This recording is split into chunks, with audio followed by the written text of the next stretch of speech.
We are literally blind to most of the universe. Human beings only have access to the visible light spectrum, which is just a tiny sliver of the entire light spectrum. Like if the entire electromagnetic spectrum was laid across the Brooklyn Bridge, the visible portion that we can see would only be a few feet wide. We biologically can't perceive the universe at its weakest expression nor its most energetic. But our telescopes can. Gamma ray and X-ray telescopes like the Fermi and Chandra Space telescopes give us access to the most energetic light in the universe that's invisible to us, such as the terrifying gamma ray bursts poured out of supernova explosions or the X-ray emissions given off by things like black holes and pulsars. Infrared and radio telescopes allow us to view the light that's less energetic than we're capable of seeing. They let us see things in space that are really faint or really, really far away. Or both, as distant objects become increasingly distant and faint as the universe continues to expand. Not to mention, the longer wavelengths of light that the radio and infrared telescopes capture also pass right through dust and gas clouds,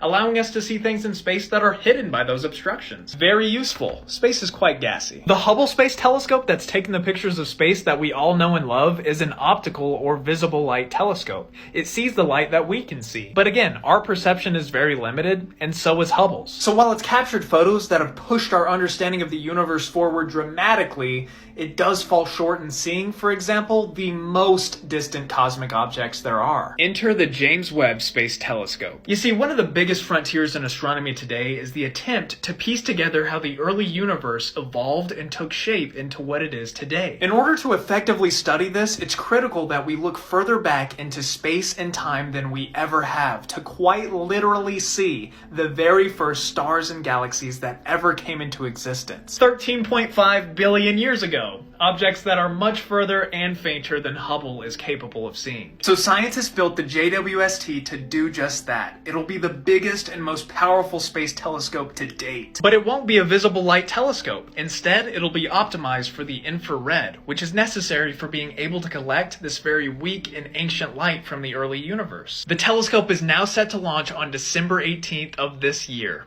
And I'm pumped.